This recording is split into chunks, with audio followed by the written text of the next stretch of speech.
Hello, good morning to everyone. Damini's beautiful ওয়ার্ল্ডে আপনাদের সবাইকে স্বাগত। আজকে আমি চলে এসেছি নিজের বাড়িতে। আর এই রাস্তাগুলো এত ভালো লাগে না, পরে যখন এডিট করার সময় এই রাস্তাগুলো দেখি, এই জায়গাগুলো দেখি, ভীষণ মন খারাপ করে।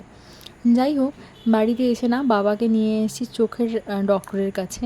কেন কি বাবার চশমাটা ঠিক করাতে হবে, আর সেই জন্যে তার জন্য হচ্ছে চোখটাও দেখিয়ে নেব আর একেবারে চশমাটাও তৈরি করা হবে, এই আর কি।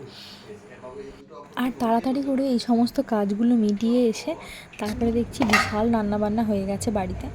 এদিকে পাতুরি, ছেঁচকি, মাছ ভাজা রয়েছে। আর আজকের পাতুরিটা কিন্তু একদম স্টিমে হয়েছে, একেবারেই ফ্রাই করা হয়নি।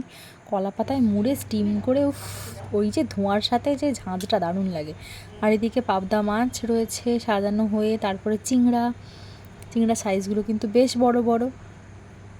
আর অ্যাকচুয়ালি আমার না চিংড়া মাছের ওই মালাইকারির থেকে চিংড়ার যে ঝোল, ফুলকপি আলু দিয়ে চিংড়া মাছের যে ঝোলটা হয় না, ওটা দারুণ লাগে।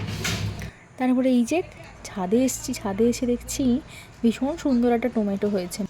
আর আমাদের না বরাবরই ছাদে প্রচুর গাছ ছিল। ইনফ্যাক্ট ছাদে আমরা কুমড়ো গাছ লাগিয়েছি, ছাদে লাউ গাছ লাগিয়েছি, ছাদে আমাদের হচ্ছে উচ্ছে হতো, সমস্ত রকমের গাছ কিন্তু ছাদেই ছিল। এই যে কী সুন্দর মা পুঁই গাছ মানে গেড়ে দিয়েছিল বোধহয়, পুঁই গাছের ওই গোড়াটা কী সুন্দর হয়েছে। আর এখানে না আমি আপনাদেরকে একটা দারুণ জিনিস দেখাচ্ছি। এটা হলো আমাদের পাঁশকুড়া স্টেশনের স্টলের সিঙাড়া। আর একবার আমার মনে হয় যে এই সিঙাড়া টেস্ট করবে না, তার আর অন্য কোনো সিঙাড়ার প্রতি কোনো ভালো লাগা থাকবে না। আচ্ছা, সিঙাড়া কিনে তারপরে কিন্তু আমি দাদুর কাছে চলে এসেছি। দিদা এখানে সন্ধে দেখাচ্ছে। অনেক দিন পর দেখার জন্য না দাদুর আমাকে চিনতে একটু প্রবলেমই হয়েছিল। সেরিব্রাল হওয়ার পর থেকে না দাদু ম্যাক্সিমাম জিনিসগুলো ভুলে যায়। যাই হোক, বউ এখানে এসে বদমাশি করছে। আমার না আজকের ব্লগটা এতটাই। ভালো লেগে থাকলে লাইক, শেয়ার, কমেন্ট করে দেবেন এবং নতুন হয়ে থাকলে প্লিজ সাবস্ক্রাইব করে দেবেন আমার চ্যানেলটিকে। আজকের জন্য টাটা। অনেকগুলো দিন বাড়িতে আসার পরে না কীভাবে যে একটা দুটো দিন কেটে যায় বুঝতেই পারি না।